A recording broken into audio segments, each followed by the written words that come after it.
বায়াত গ্রহণ করা শিরক। আচ্ছা, যেই বলুক, শুধু আমি ওনার নামটা, যেই বলুক এই কথা, এটা কোরআন বিরুদ্ধ কথা।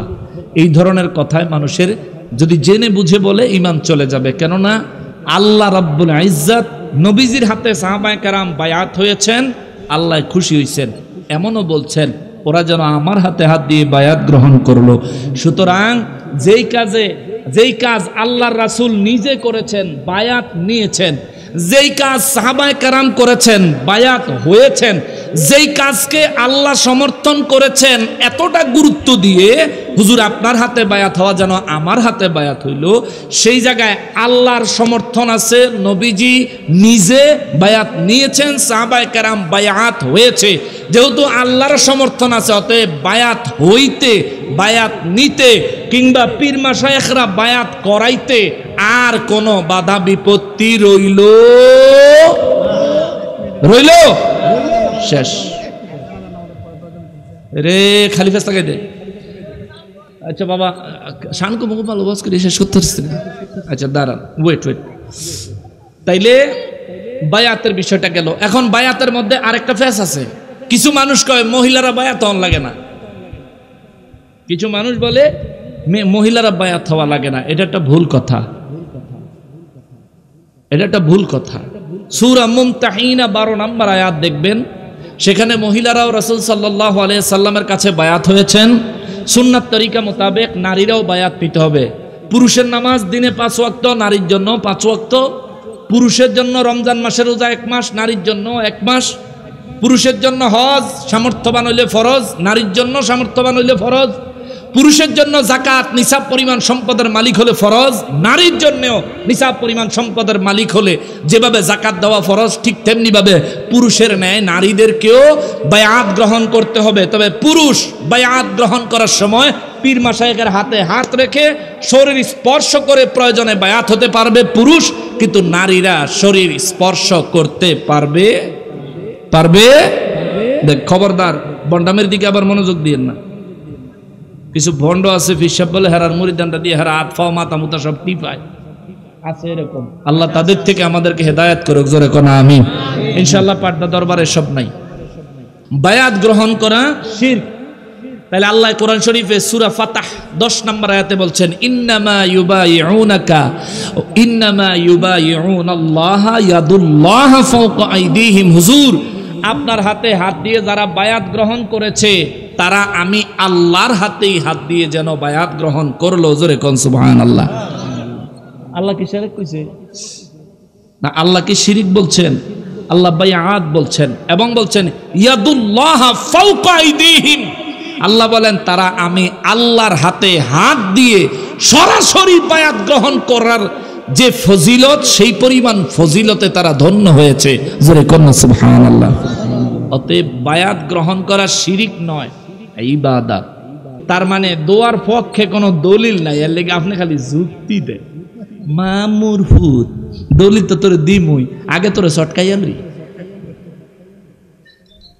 আল্লাহ পাক কোরআনুল কারীমে বলেন, ফাইদা ফারাগতা ফানসব। নবীজিকে নির্দেশ দেয়, হুজুর আপনি যখন নামাজ থেকে অবসর হবেন তখন দোয়া করবেন। জানাজা কি নামাজ না দোয়া? কথা বলেন, নামাজ না দোয়া? নামাজ থেকে অবসর হবেন মানে যখনই আপনার নামাজ শেষ হবে তখন দোয়া করবেন, দোয়ায় মশগুল হবেন। কে নির্দেশনা দিছেন? কারে দিলেন? নবীজিকে। কাকে দিলেন? নবীজিকে। নবীজি নামাজের পরে দোয়া করছেন। জানাজাও নামাজ, আমরা নামাজের পরে দোয়া করব। কোরআন থেকে দলিল। দ্বিতীয়ত নবী বলেন, ইযা সাল্লাইতুম আলাল মাইয়িতি ফাখলিসু লাহুদ দুআ। মৃত ব্যক্তির জন্য যখনই তুমি জানাজার নামাজ আদায় করবে, তার জন্য তুমি খাস করে দোয়া করবা। ফা অতঃপর দিয়া নবী বুঝাইছেন। এখানে এই হাদিস বললে অনেকে বলে এটা তো জানাজার নামাজের ভিতরে যেই দোয়া ওই দোয়া। না না না, নবী বলছেন ইযা সাল্লাইতুম আলাল মাইয়িত, যখন মৃত ব্যক্তির জন্য নামাজ পড়বে, জানাজার নামাজ।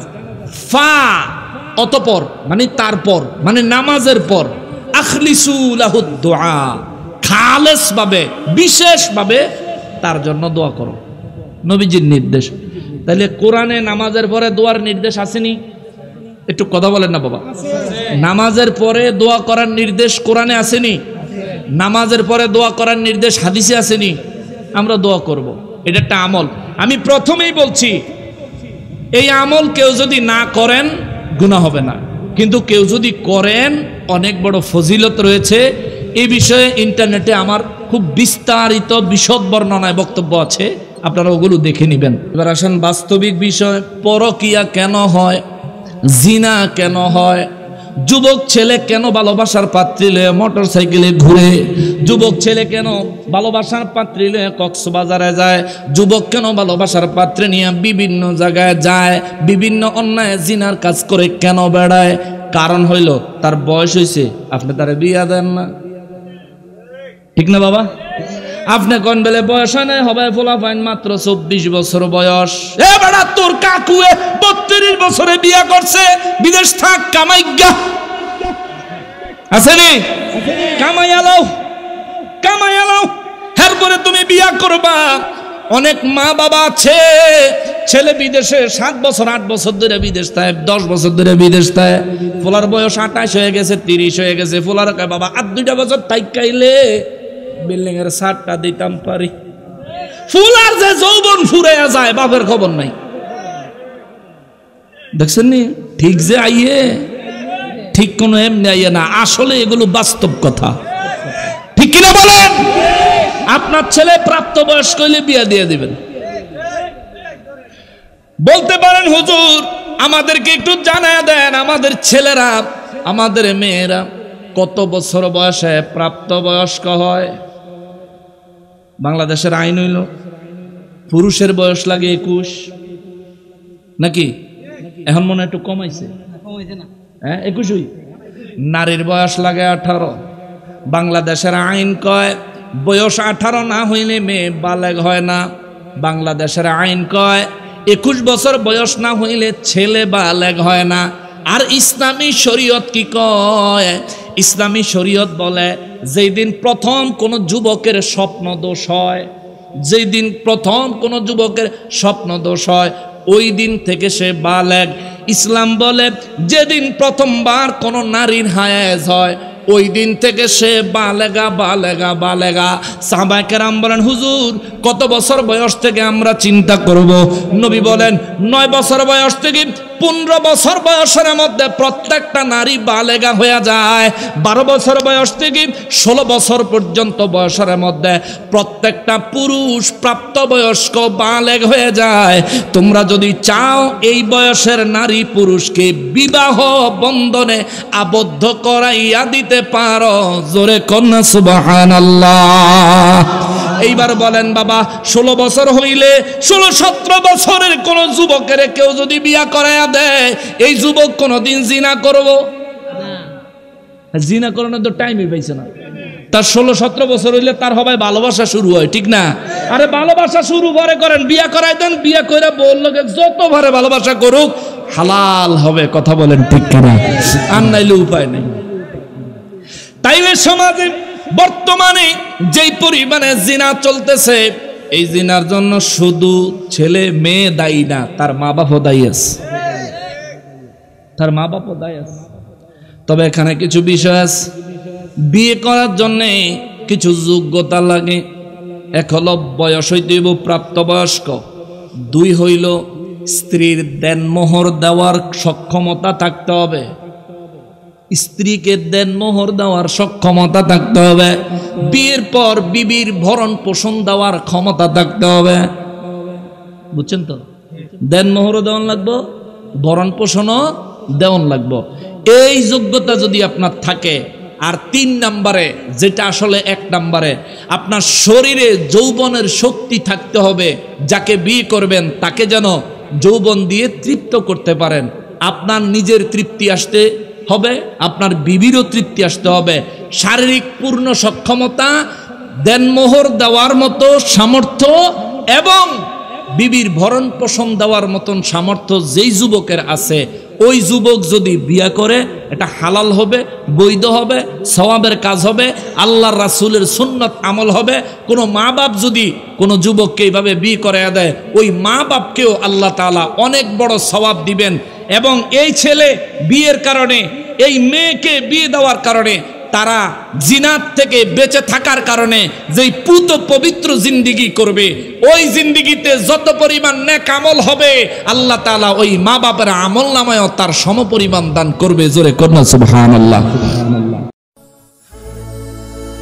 গোল্ড অফ মদিনা, সুন্নিয়তের অহংকার। হেলাল রাদিয়াল্লাহু তাআলা আনহু চারবার বললেন, পাঁচবারে বলার আগে আমার নবী কয়, হেলাল রে, ওই রব্বুল আলামিনকে ভয় করো, আমার আল্লাহকে ভয় করো। দুনিয়ার শাস্তি আখিরাতের আযাবের তুলনায় অনেক হালকা। নবী বলেন, হেলাল, দুনিয়ার শাস্তি আখিরাতের আযাবের তুলনায় অনেক হালকা। ওই আখিরাতের আযাবকে, আল্লাহর আযাবকে ভয় করে তুমি সত্যি করে বলো। হেলাল রাদিয়াল্লাহু তাআলা আনহু বলেন, হুজুর, আমার বিবি এ কাজ করেছে, আমি যে সাক্ষ্য দিয়েছি এটা সত্য, যদি আমি মিথ্যাবাদী হই তাইলে যেন আল্লাহর গজব, আল্লাহর লানত আমার উপরে পতিত হয়। আওয়াজ দিয়ে বলেন আল্লাহু আকবার। হেলাল রাদিয়াল্লাহু তাআলা আনহুর পক্ষ থেকে অভিযোগ গ্রহণ শেষ। বিচার করার ক্ষেত্রে তিনটা দিক দেখতে হয়। এক হলো অভিযোগ শুনতে হয়, দ্বিতীয় হলো সাক্ষী নিতে হয়, 3 নম্বরে হলো আসামিকে আত্মপক্ষ সমর্থনের সুযোগ দিতে হয়। আল্লাহ রাব্বুল ইজ্জত বলেন, নবী গো, নবী, একই ভাবে হেলালের বিবির জিগান। সুবহানাল্লাহ কর, সুবহানাল্লাহ। হেলাল রাদিয়াল্লাহু তাআলা আনহুর বিবিরে কয়, নবীজি বলেন, বলেন মা। হেলাল রাদিয়াল্লাহু তাআলা আনহুর বিবি প্রথমে বলে ফেলছেন, ওই আল্লাহর কসম করে বলি, আমার স্বামী আমার বিরুদ্ধে মিথ্যা অভিযোগ দিছে। নাউজুবিল্লাহ, নাউজুবিল্লাহ। আর একটু জোরে কর, নাউজুবিল্লাহ।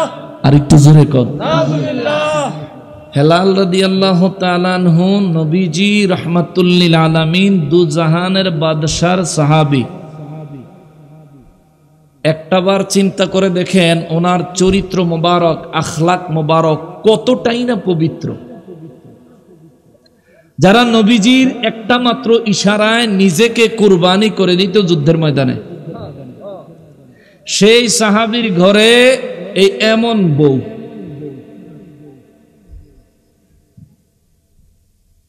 বেরিয়ে আল্লাহর রাসূলের সামনে বলতেছেন, আল্লাহর কসম, আমার স্বামী আমার বিরুদ্ধে মিথ্যা সাক্ষী দিচ্ছে। নবী বলেন, দ্বিতীয়বার বলো।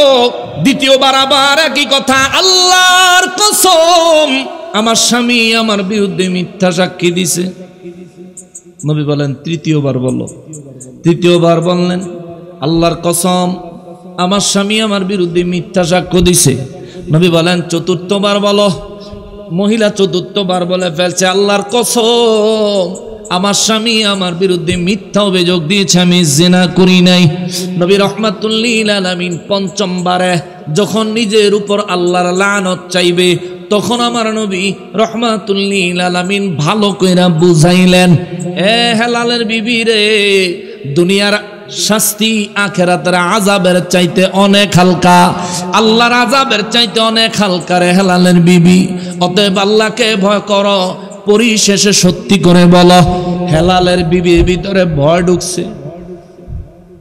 ভয়ের কারণে কিছুক্ষণ চুপ করে রইছে, চিন্তা করছে, না এবার সত্যি কথা কইয়া দিই যে আমি অপরাধী।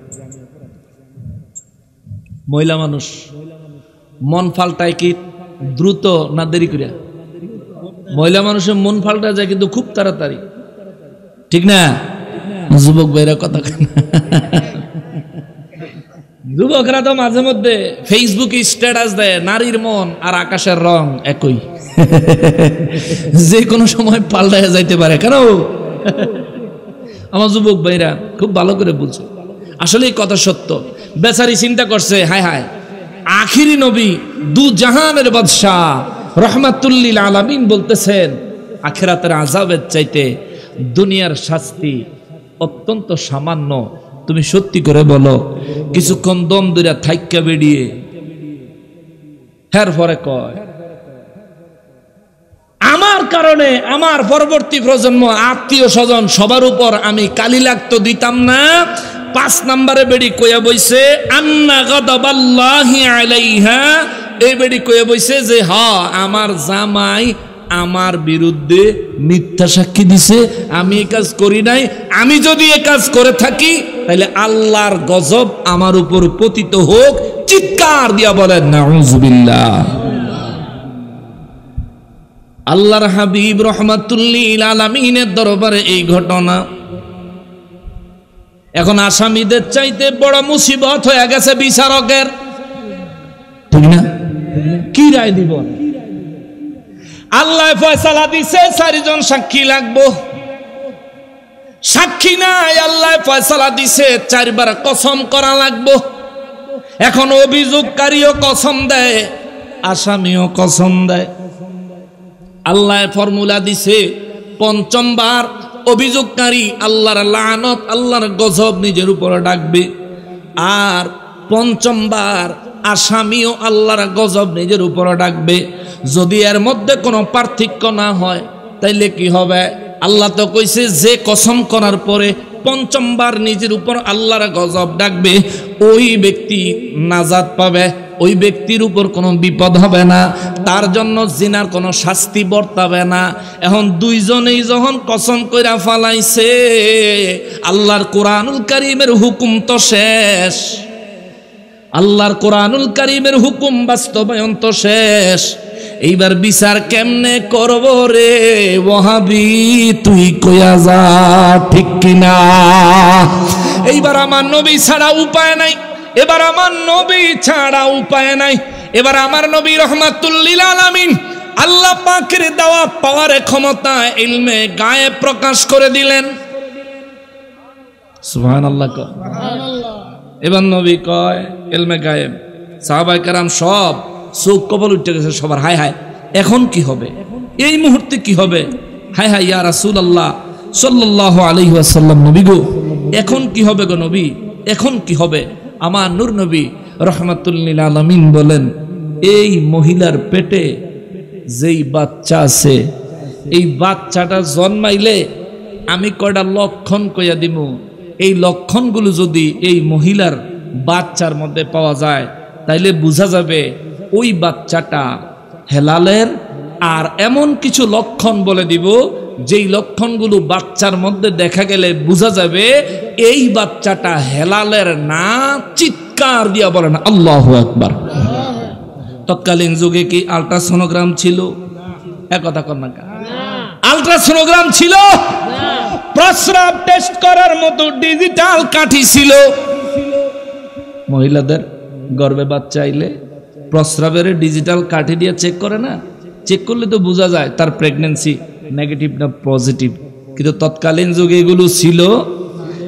তৎকালীন যুগে এই যে আল্ট্রাসোনোগ্রাম করে মানুষের গর্ভে সন্তান দেখে কেমনে আছে, পানি কম আসেনি, অক্সিজেন কম আসেনি, হার্টবিট কম আসেনি, স্বাস্থ্য খারাপ আসেনি, দুর্বল আসেনি, চোখ হইছেনি, হাত পা হইছেনি, বাচ্চা ঠিকভাবে আসেনি, মাথা জাগা মতন আসেনি, পা জাগা মতন আসেনি, হাত জাগা মতন আসেনি, পেটের ভিতরে কোন নারী বুড়ির সাথে পেশ খাইছেনি, এসব বিষয় দেখার যে যন্ত্র এটা হলো আল্ট্রাসোনোগ্রাম। কিন্তু 1450 বছর আগে রে রাহমাতুল লিল আলামিন নিজেই আল্ট্রাসোনোগ্রামের চাইতেও আল্লাহর দেওয়া পাওয়ারফুল মুজিজা মোবারকের মাধ্যমে আমার নবী বলে দিলেন, হেলালের বিবির ঘরে যে সন্তানটা হবে তার চুলগুলো যদি লালচে হয়, পায়ের গুছাগুলি যদি চিকন চিকন হয়, তাইলে বুঝবা হেলালের বাচ্চা। আর যদি বাচ্চার মাথার চুলগুলো কোকড়ানো হয়, তার নিতম্ব, তার পাছা যদি চ্যাপটা হয়, বাচ্চাটারে শোয়াইলে বাচ্চার 2টা পা, অনেক বাচ্চাদের দেখবেন হাঁটু পর এই সোজা হইয়া শোয় না, হাঁটু পর্যন্ত আইসা পাটা এমন হয়ে যায়, আছে না? যে পা 2টা জায়গাতে আছে কিন্তু হাঁটুটা মাঝখান দিয়া 2 সাইডে অর্থাৎ ছড়ায়া যায়। নবী বলেন যদি এই বাচ্চার 2টা পা জন্মের পরে ছড়ায়া যায়, নিতম্ব তার পেছনটা যদি বেশি চ্যাপটা হয় তুলনামূলক স্বাভাবিক বাচ্চাদের চাইতে, তার মাথার চুলগুলো যদি কোকড়ানো হয়, নবী বলেন বুঝবা এটা হেলালের বাচ্চা না, হেলাল সত্যবাদী, তার বিবি মিথ্যাবাদী। চিৎকার দিয়া বলেন আল্লাহু আকবার। আরো জোরে বলেন না আল্লাহু আকবার। রাহমাতুল লিল আলামিন কুরআনুল কারীমের ফর্মুলা মোতাবেক ফয়সালা মোতাবেক আমার নবী রাহমাতুল লিল আলামিন বিচার করলেন। পরে বাচ্চাটা কেমন হয়েছে খবর লাগবো নি? বাচ্চাটা কেমন হয়েছে খবর লাগবো না? বাজার একটু হনন লাগবো তৈরি। বেশি সময় নেওয়া যেত না। কয়টা বাজে? আল্লাহু আকবার, 1টা বাজে গেছে। 20 মিনিট না কষ্ট হয়ে আপনাদের? একটু গরম লাগতেছে, আমি বুঝতেছি একটু ব্যবসা গরম লাগতেছে। বৃষ্টি হয়েছে তো আশেপাশে, ওই সাইডের গরমটা এদিকে চাপ দিস। আমি এটা কমপ্লিট করে দেই। আমার খেয়াল হইল 1 রুকু পর্যন্ত আলোচনা করব, কিন্তু পরিবেশ যেমন গরম, আকাশের অবস্থাও তেমন নরম। কোন সমাজে কান্দা দেয় কম যায় না, মানে কোন সমাজে বৃষ্টি পড়ে যায় বলা যায় না। শুনেন বাবা,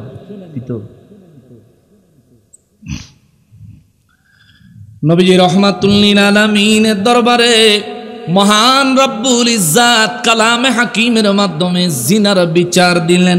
আল্লাহ রব্বুল ইজ্জাত কয়, নবী গো, ও নবী, বিশ্বের মানুষগুলাকে বলে দেন দুনিয়ার মানুষগুলার জন্য জিনার বিচার হবে এমন।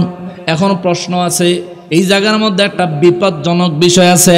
এত কঠিন শাস্তি যেই অপরাধের জন্য সমাজে ষড়যন্ত্র কইরা, শত্রুতা কইরা, মিথ্যা অপবাদ দেয় না মানুষ আছে না নাই? মিথ্যা অপবাদ দেয় না মানুষ আছে না? মিথ্যে অপবাদ যারা দেয় আমার আল্লাহ তাদেরকেও সতর্ক করেছেন, তুমি মিথ্যা অপবাদ দিবা। কয়েকজন যেহেতু কইছি 4টা সাক্ষী লাগবো, 4টা জালিম এক জায়গায় হইয়া একজনের বিরুদ্ধে জিনার সাক্ষী দিয়া একজনের অপবাদ দিয়া মুসিবতে ফালায়া দিবা।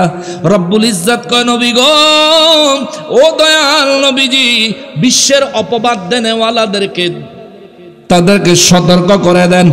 ওয়াল্লাযীনা ইয়ারমুনাল মুহসানাত, দুনিয়ায় যারা পবিত্র নারীদের বিরুদ্ধে মিথ্যা অপবাদ লাগায়, দুনিয়ায় যারা পবিত্র নারীদের বিরুদ্ধে অপবাদ লাগায়, তাদেরকে জেনা করেছে বলে যারা অপবাদ দেয়, আল্লাহ কয় সুম্মা লাম ইয়াতু বিআরবাতি শুহাদা,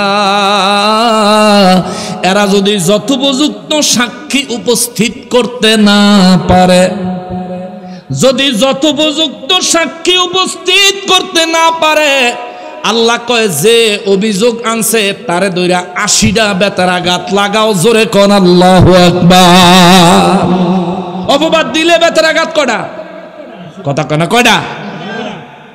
আর জিনা করলে, অবিবাহিত হইলে বেতারাঘাত 100। মাশাআল্লাহ। জিনা করলে, অবিবাহিত হইলে বেতারাঘাত 100। আর জিনা করে নাই, খালি অপবাদ দিছে এবং সে সাক্ষী হাজির করতে পারে নাই, তার জন্য ফয়সালা বেতারাঘাত কয়টা? 80টা। এবার যে ব্যক্তি ষড়যন্ত্র করেন না, এরকম একটারে ধরে যদি 80টা দেওয়ান যায়, আর এলাকার ষড়যন্ত্র করেন না থাকবো? থাকলেও দোহানের সিফাত বইয়া চা খাইবো, আকাম করতো, মিথ্যা কথা বলবে না। রব্বুল আলামিন বলেন, ফাজলিদুহুম 80 জালদা, অপবাদ দেনেওয়ালাকে 80টা বেতারাঘাত লাগাইতে হবে। শুধু 80টা বেতারাঘাত দিলেই শেষ না, আল্লাহ বলে ওয়ালা তাকবালু লাহুম শাহাদা আবাদা, এই ব্যক্তির কাছ থেকে মরণ পর্যন্ত আর কোন বিষয়ের কোন সাক্ষী গ্রহণ করা যাবে না। সুবহানাল্লাহ। মানে তে একবারই বিশ্বাস হারাইছে, এরপরে তার আর কোন সাক্ষী কোন বিচারের জন্য গ্রহণযোগ্য হবে। ওয়ালা তাকবালু লাহুম শাহাদাতান আবাদা, তার মরণ পর্যন্ত তার আর কোন সাক্ষী ইসলামী শরীয়তের কোন ফয়সালার জন্য গ্রহণযোগ্য হবে না। এরকম ষড়যন্ত্রকারীগুলো একবার যদি ধরা খাইতো, মরণ পর্যন্ত তার সাক্ষী যদি আর গ্রহণই না করা হইতো, আমাদের সমাজটা যদি কোরআন মোতাবেক, নবীর সুন্নাহ মোতাবেক চলতো, আমাদের সমাজে এত টেনশন, এত মুসিবত, এত জিনা, এত পরকিয়া থাকতো না। কথা বলেন ঠিক কিনা? এত কিছু থাকতো না। হায় হায়, পরকিয়া কেন হয়? এবার আসেন বাস্তবিক বিষয়, পরকিয়া কেন হয়, জিনা কেন হয়? যুবক ছেলে কেন ভালোবাসার পাত্রী লয়ে মোটর সাইকেলে ঘুরে, যুবক ছেলে কেন ভালোবাসার পাত্রী লয়ে কক্সবাজারে যায়, যুবক কেন ভালোবাসার পাত্রী নিয়ে বিভিন্ন জায়গায় যায়, বিভিন্ন অন্যায় জিনার কাজ করে কেন বেড়ায়? কারণ হইল তার বয়স হয়েছে, আপনি তারে বিয়া দেন না। ঠিক না বাবা? আপনি কোন বেলে বয়স হয় না, হবে ফোলা ফাইন মাত্র 24 বছর বয়স। এ বেড়া, তোর কাকুয়ে 32 বছরে বিয়া করছে, বিদেশ থাক, কামাইগা আসেনি, কামাইয়ালাও, কামাইয়ালাও, এরপরে তুমি বিয়া করবা। অনেক মা বাবা আছে, ছেলে বিদেশে 7 বছর 8 বছর ধরে বিদেশ থাকে, 10 বছর ধরে বিদেশ থাকে, ফোলার বয়স 28 হয়ে গেছে, 30 হয়ে গেছে, ফোলার কয় বাবা আর 2টা বছর থাইকাইলে বিল্ডিং এর ছাদটা দিতাম পারি। ফুলার যে যৌবন ফুরাইয়া যায়, বাপের খবর নাই। দেখছেন নি? ঠিক যে আইয়ে, ঠিক কোন এমনি আইয়ে না, আসলে এগুলো বাস্তব কথা। ঠিক কিনা বলেন? আপনার ছেলে প্রাপ্ত বয়স্ক হইলে বিয়া দিয়ে দিবেন। বলতে পারেন হুজুর আমাদেরকে একটু জানায় দেন, আমাদের ছেলেরা, আমাদের মেয়েরা কত বছর বয়সে প্রাপ্ত বয়স্ক হয়? বাংলাদেশের আইন হইল পুরুষের বয়স লাগে 21, নাকি? এখন মনে একটু কমাইছে, হ্যাঁ 21। নারীর বয়স লাগে 18। বাংলাদেশের আইন কয় বয়স 18 না হইলে মেয়ে বালেগ হয় না। বাংলাদেশের আইন কয় 21 বছর বয়স না হইলে ছেলে বালেগ হয় না। আর ইসলামী শরীয়ত কি কয়? ইসলামী শরীয়ত বলে যেই দিন প্রথম কোন যুবকের স্বপ্ন দোষ হয়, যেই দিন প্রথম কোন যুবকের স্বপ্ন দোষ হয়, ওই দিন থেকে সে বালেগ। ইসলাম বলে যেদিন প্রথমবার কোন নারীর হায়েজ হয়, ওই দিন থেকে সে বালেগা, বালেগা, বালেগা। সাহাবায়ে কেরাম বলেন হুজুর কত বছর বয়স থেকে আমরা চিন্তা করব? নবী বলেন 9 বছর বয়স থেকে 15 বছর বয়সের মধ্যে প্রত্যেকটা নারী বালেগা হয়ে যায়। 12 বছর বয়স থেকে 16 বছর পর্যন্ত বয়সের মধ্যে প্রত্যেকটা পুরুষ প্রাপ্তবয়স্ক বালেগ হয়ে যায়। তোমরা যদি চাও এই বয়সের নারী পুরুষকে বিবাহ বন্ধনে আবদ্ধ করাইয়া দিতে পারো, জোরে কন্যা সুবহানাল্লাহ। এইবার বলেন বাবা 16 বছর হইলে 16-17 বছরের কোন যুবকের কেউ যদি বিয়া করাইয়া দেয়, এই যুবক কোনদিন জিনা করব না? জিনা করানোর তো টাইমই পাইছে না। তার 16-17 বছর হইলে তার হবে ভালোবাসা শুরু হয়, ঠিক না? আরে ভালোবাসা শুরু করে করেন, বিয়া করাই দেন, বিয়া করে বললো যত ভারে ভালোবাসা করুক হালাল হবে। কথা বলেন ঠিক কিনা? আর নাইলে উপায় নেই। তাই সমাজে বর্তমানে যেই পরিমাণে জিনা চলতেছে, এই জিনার জন্য শুধু ছেলে মেয়ে দায়ী না, তার মা বাপও দায়ী আছে, তার মা বাপও দায়ী আছে। তবে এখানে কিছু বিষয় আছে। বিয়ে করার জন্য কিছু যোগ্যতা লাগে। 1 হলো বয়স হইতে হইব প্রাপ্তবয়স্ক, 2 হইল স্ত্রীর দেনমোহর দেওয়ার সক্ষমতা থাকতে হবে, স্ত্রীকে দেনমোহর দেওয়ার সক্ষমতা থাকতে হবে। বিয়ের পর বিবির ভরণ পোষণ দেওয়ার ক্ষমতা থাকতে হবে, বুঝছেন তো? দেনমোহরও দেওয়ান লাগবো, ভরণ পোষণও দেওয়ান লাগবো। এই যোগ্যতা যদি আপনার থাকে, আর 3 নম্বরে যেটা আসলে 1 নম্বরে, আপনার শরীরে যৌবনের শক্তি থাকতে হবে। যাকে বিয়ে করবেন তাকে যেন যৌবন দিয়ে তৃপ্ত করতে পারেন। আপনার নিজের তৃপ্তি আসতে হবে, আপনার বিবিরও তৃপ্তি আসতে হবে। শারীরিক পূর্ণ সক্ষমতা, দেনমোহর দেওয়ার মতো সামর্থ্য এবং বিবির ভরণ পোষণ দেওয়ার মতন সামর্থ্য যেই যুবকের আছে, ওই যুবক যদি বিয়া করে এটা হালাল হবে, বৈধ হবে, সওয়াবের কাজ হবে, আল্লাহর রাসূলের সুন্নাত আমল হবে। কোনো মা বাপ যদি কোনো যুবককে এইভাবে বিয়ে করে দেয়, ওই মা বাপকেও আল্লাহ তাআলা অনেক বড় সওয়াব দিবেন। এবং এই ছেলে বিয়ের কারণে, এই মেয়েকে বিয়ে দেওয়ার কারণে, তারা জিনাত থেকে বেঁচে থাকার কারণে যেই পুত পবিত্র জিন্দেগি করবে, ওই জিন্দেগিতে যত পরিমাণ নেক আমল হবে, আল্লাহ তাআলা ওই মা বাপের আমল নামায়ও তার সমপরিমাণ দান করবে। জোরে কন্যা সুবহানাল্লাহ। মুসলমানেরা রে, আমার পেয়ারা নবীর উম্মতেরা রে, এই জন্য বলি মা বাবারা একটু সতর্ক হতে হবে। মেয়েদেরকে প্রাপ্তবয়স্ক হলে বিয়ে দিয়ে দিবেন।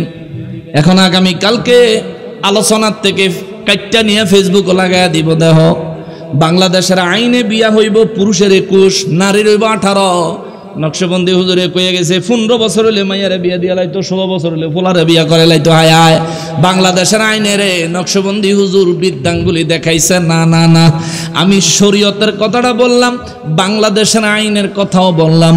শরীয়তও মানতে হবে, আইনও মানতে হবে, তবে মনে রাখবেন শরীয়ত এমন ভাবে মানতে হবে যাতে করে আইন মানতে যায় ফলাফাইন জিনায় লিপ্ত হয়ে না যায়। কথা বলেন ঠিক কিনা? অবিবাহিত ফলাফাইন যদি জিনায় লিপ্ত হয়, যেমনে 100 বাড়ি দিত কইছে রে বাবা, এই ফোলা 100 বাড়ি খাইলে 3 মাসেও সুস্থ হইতে পারতো না। সুস্থ হইলেও এই শরীর দিয়া যায় ভালো কিছু কইরা খাইব, হয়তো আমার শরীরে সেই শক্তি সামর্থ্য নাও থাকতে পারে। শুধু তাই না, সমাজ থেকে জিনার মতো অপরাধ যদি দূর করতে হয়, সমাজ থেকে পরকীয়ার মতো অপরাধ যদি দূর করতে হয়, তাইলে অবশ্যই অবশ্যই অবশ্যই সঠিক সময়ে সন্তানদের বিবাহের ব্যবস্থা করতে হবে। সঠিক সময়ে সন্তানদের বিবাহের ব্যবস্থা না করলে জিনার পরিমাণ বাড়ার সম্ভাবনা, পরকীয়া করার সম্ভাবনা বেশি হওয়াটাই স্বাভাবিক। কথা কোন ঠিক কিনা? এই জন্য আমার আল্লাহ কয়, রব্বুল ইজ্জাতের হাবিব রহমাতুল্লিল আলামিনের মাধ্যমে নবী গো, নবী দুনিয়ায় কেউ যদি জিনা করে ফেলে, আমাদের দেশে তো কোরআনের আইন নাই। আমাদের দেশে কি কোরআনের আইন আছে? কোরআনের আইন থাকলে চোর ধরলে হাত কেটে দিত। আমগো দেশে যদি চোর ধরে হাত কাটে, তাহলে যে বেটা হাত কাটছে হে বেটা সাজা হয়ে যাবে, ঠিক না? চোরের সাজা হইতো না, চুরি করছে চুরির বিচার হইব। চুরির বিচার কি? এই বিচার। আর যে হাত কাটছে তুই ডাহাই, তুই ডাহাই, তোর ঘরের ডাহাই, তুই মানুষ মেরে নিবি, তুই আজিন্দা মানুষের হাত কেটে লাইছ, তুই খনি। কত খনি রাস্তায় ঘুরে বেড়ায়, ঠিক কিনা বলেন? হ্যাঁ করে ধরতো না, কিন্তু আমি যদি কোরআন মোতাবেক বিচার করি তাহলে আমরা ধরবো। এনজিও আইব, কত সামাজিক কত আদরের লোকজন আইব, ব্রিটিশরা আইব, কত বড় বড় পত্রিকার থেকে নিউজ হইব। কেন জানেন? যাতে ইসলামী শাসন আইন দেশে কায়েম না হয়। কথা কোন ঠিক কিনা? ওদের সমস্যা আমার হাত কাটাত না, ওদের সমস্যা হইল ইসলামে, ইসলাম বাস্তবায়ন হতে দেওয়া যাবে না। এই কারণেই তো আমিও মুসলমান, কওমিওয়ালাও মুসলমান, জমাতওয়ালাও মুসলমান। ওমা আমার লগে কওমিওয়ালার লগে মিলে না, কওমিওয়ালা আর লগে আবার জমাতের লগে মিলে না, আমার লগে হেগো দুইজনের লগে মিলে না। ফিতনাগুলি লাগাইয়া রাখছে ইহুদি খ্রিস্টান বেয়াদবের দলেরা। কথা কোন ঠিক কিনা? যদি এই ফিতনাগুলো আমাদের সমাজে না থাকতো, আমরা যদি এই ফিতনাগুলো গুরুত্ব না দিতাম, এতদিনে সোনার বাংলাদেশে কোরআনের আইন কিছুটা হইলেও বাস্তবায়ন করা যাইত। কিন্তু আমরা সেদিকে কেউই নাই। আমি আছি হেরা ঠেলনের তালে, হে আছে আমার ঠেলনের তালে। এই আমগো দুইজনের আবার আরেকজন আছে ঠেলনের তালে। অর্থাৎ আমরা মুসলমান একজন আরেকজনের মত বিমত, পক্ষ বিপক্ষ, ভেদাভেদ নিয়ে রয়েছি। হাকিকতে মুসলমান হিসেবে আমাদের প্রথম কাজ হলো ইসলাম প্রতিষ্ঠার জন্য জিহাদ করা। কথা কোন ঠিক কিনা? নামাজ যেমনে ফরজ, জিহাদ এমনে ফরজ। রোজা যেমনে ফরজ, জিহাদ এমনে ফরজ। হজ যেমনে ফরজ, জিহাদ এমনে ফরজ। প্রথম জিহাদ নিজের নফসের সাথে, দ্বিতীয় জিহাদ বেদিন বেঈমানের বিরুদ্ধে যুদ্ধের ময়দানে। কথা বলেন ঠিক কিনা?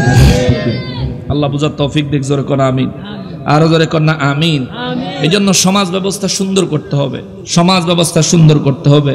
আল্লাহ রাব্বুল ইজ্জাত আমাদেরকে আমাদের সমাজ থেকে সব ধরনের জিনা ব্যভিচার থেকে আমাদেরকে মুক্ত থাকার তৌফিক দান করেন। সবাই পড়ি আমিন। এই ছেলেটা দেখছো আজকে এমনি মেঘ বৃষ্টি হইতেছে। আচ্ছা, কিছু প্রশ্ন করছে, উত্তর দিব না? কষ্ট হয়ে যাব আপনাকে? আচ্ছা, আমি টাইমটা দেখে হ্যাঁ, আমি কইছি 20 মিনিট, 15 মিনিট হয়েছে, আর 5 মিনিট আছে। পীর দরা শিরিক,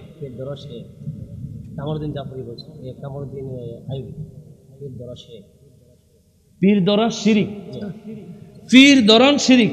পীর আবার ধরে কেমনে?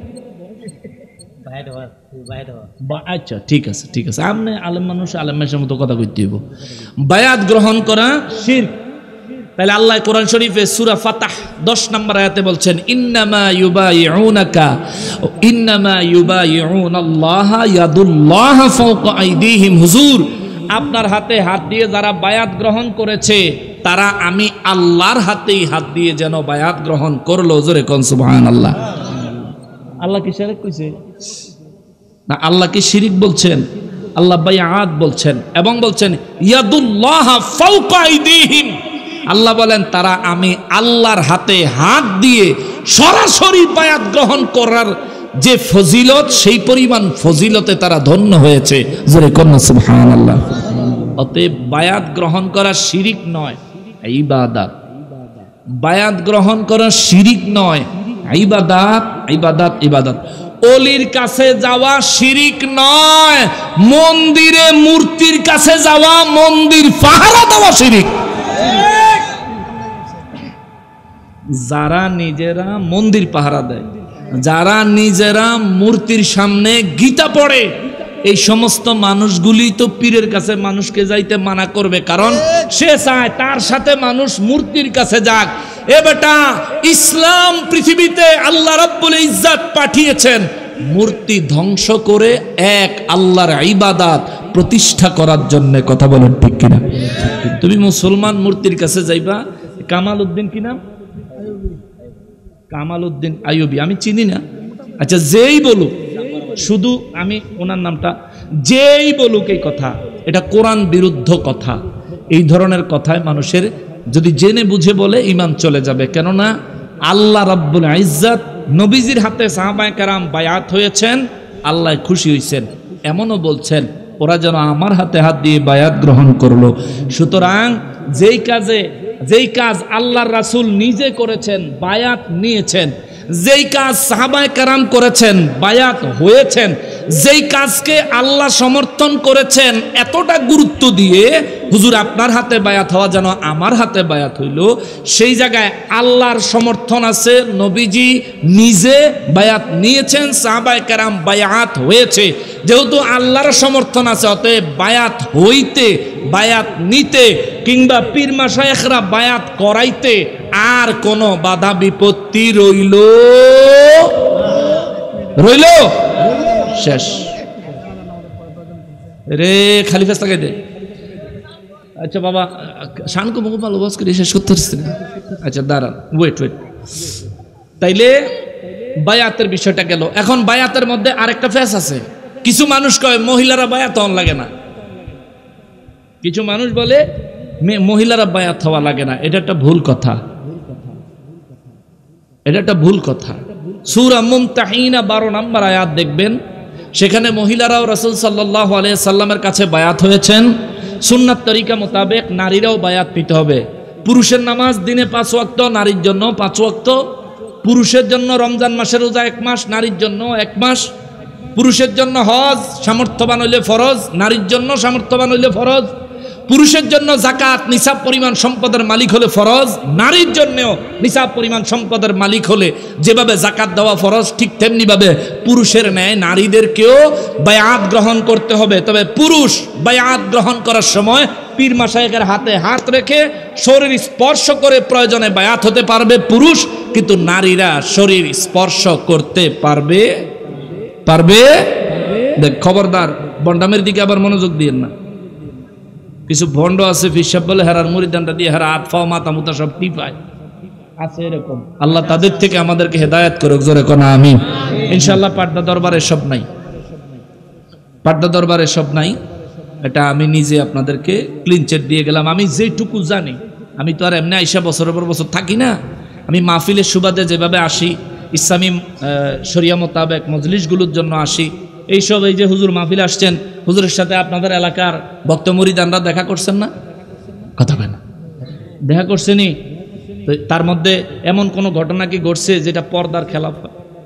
না, এটা হইলে তো আপনারা মানতেনই না। এটা কোন হুজুর পর্দা মানে না?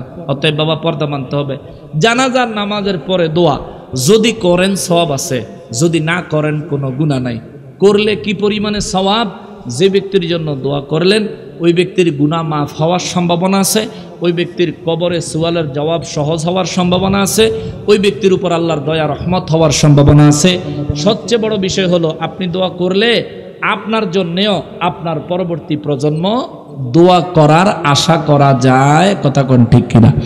কোরআনের হুকুম আসেন, এবার কোরআন হাদিসে না থাকলে কিসের দোয়া বলে কিনা অনেকে? কথা কেন বলে কিনা? কোরআন শরীফের কোন জায়গায় কইছেনি যে কোরআন শরীফ তোমরা ছাপাইয়া পড়ো? বলছে যে ছাপাইয়া কোরআন শরীফ পড়বা? কোরআনে হাদিসে নাই। হাদিসও আছে যে কোরআন শরীফ ছাপাইয়া লইবা, প্রিন্ট করে লইবা, এমন কিছু বলা আছে নাই। কিন্তু আমরা তো প্রিন্ট করা ছাপানো কোরআন শরীফে পড়ি কেন? সুবিধার জন্য। এবার বলেন ছাপাইনা কোরআন শরীফ পড়লে কি সওয়াব হইব না গুনাহ হইব? কথা কয় না। ছাপানো কোরআন শরীফ পড়লে কি সওয়াব না গুনাহ? সওয়াব। এখন আমি যদি কই বলে না আল্লাহ রসুল ছাপান্না পড়েন নাই, সাহাবায়ে কেরাম ছাপানো পড়েন নাই, অতএব আমি ছাপান্না পড়তাম না, আমি মুখস্থ পড়বো। মুখস্থ হইছে, পড়লে সওয়াব হবে, অসুবিধা নাই। কিন্তু ছাপান্নাটা যে পড়বে তার জন্য সওয়াব হবে। এই ঠিক তেমনিভাবে দোয়া করবেন, সওয়াব হবে। এবার এই কথার পরিপ্রেক্ষিতে কেউ বলতে পারে যে হুজুর তার মানে দোয়ার পক্ষে কোনো দলিল নাই, এর লেগে আপনি খালি যুক্তি দেন। মামুর ফুত দলিল তো তোরে দিমুই, আগে তোরে চটকাই আনরি। আল্লাহ পাক কোরআনুল কারীমে বলেন ফাইদা ফারাগতা ফানসব। নবীজিকে নির্দেশ দেয় হুজুর আপনি যখন নামাজ থেকে অবসর হবেন তখন দোয়া করবেন। জানাজা কি নামাজ না দোয়া? কথা বলেন, নামাজ না দোয়া? নামাজ থেকে অবসর হবেন মানে যখনই আপনার নামাজ শেষ হবে তখন দোয়া করবেন, দোয়ায় মশগুল হবেন। কে নির্দেশনা দিছেন? কারে দিলেন? নবীজিকে। কাকে দিলেন? নবীজিকে। নবীজি নামাজের পরে দোয়া করছেন, জানাজাও নামাজ, আমরা নামাজের পরে দোয়া করব। কোরআন থেকে দলিল। দ্বিতীয়ত নবী বলেন ইযা সাল্লাইতুম আলাল মাইয়িতি ফাখলিসু লাহুদ দুআ। মৃত ব্যক্তির জন্য যখনই তুমি জানাজার নামাজ আদায় করবে তার জন্য তুমি খাস করে দোয়া করবা। ফা অতঃপর দিয়া নবী বুঝাইছেন। এখানে এই হাদিস বললে অনেকে বলে এটা তো জানাজার নামাজের ভিতরে যেই দোয়া ওই দোয়া। না না না, নবী বলছেন ইযা সাল্লাইতুম আলাল মাইয়িত, যখন মৃত ব্যক্তির জন্য নামাজ পড়বে, জানাজার নামাজ, ফা অতঃপর মানে তারপর মানে নামাজের পর, আখলিসু লাহুদ দুআ, খালেস ভাবে বিশেষ ভাবে তার জন্য দোয়া করো। নবীজির নির্দেশ। তাহলে কোরআনে নামাজের পরে দোয়ার নির্দেশ আসেনি? একটু কথা বলেন না বাবা। নামাজের পরে দোয়া করার নির্দেশ কোরআনে আসেনি? নামাজের পরে দোয়া করার নির্দেশ হাদিসে আসেনি? আমরা দোয়া করব, এটা একটা আমল। আমি প্রথমেই বলছি এই আমল কেউ যদি না করেন গুনাহ হবে না, কিন্তু কেউ যদি করেন অনেক বড় ফজিলত রয়েছে। এই বিষয়ে ইন্টারনেটে আমার খুব বিস্তারিত বিশদ বর্ণনায় বক্তব্য আছে, আপনারা ওগুলো দেখে নেবেন। আকাশের অবস্থা কি বলে বিজলি চমকাইতেছে, মানুষও অনেক দূরের থেকে আসছেন, বাড়ি ঘরে যাবেন, দোয়া করবেন। আমি আপনাদের কাছে দোয়া চাই, আমার জন্য খাস করে দোয়া করবেন। করবেন নি? আসলে দোয়া করবেন নি? ওরে প্রেম বিষে ধরছে গো যাহারে, ওরে কি করিব যায় তারের বিষে পরাণ যায়, প্রেম বিষে পরাণ যায় গো। কালকে হ্যাঁ তারা কইব দেখছেন এই যে তাহরির এই যে শেষে গান গাইয়া গেল। ভাই তুই তো গানও বুঝোস না, শানও বুঝোস না, দুনিয়াতে আইসো দেখে হুদা হুদি। আল্লাহ তাআলা হেদায়েত নসিব করুক, জোরে কোন আমিন। ওয়া মা তাওফিক ইল্লা বিল্লাহ। আসসালামু আলাইকুম ওয়া রাহমাতুল্লাহি ওয়া বারাকাতুহু। একটু আগে কইছে দোয়া করবেন, দোয়া করে না। আসসালামু আলাইকুম ওয়া রাহমাতুল্লাহি ওয়া বারাকাতুহু।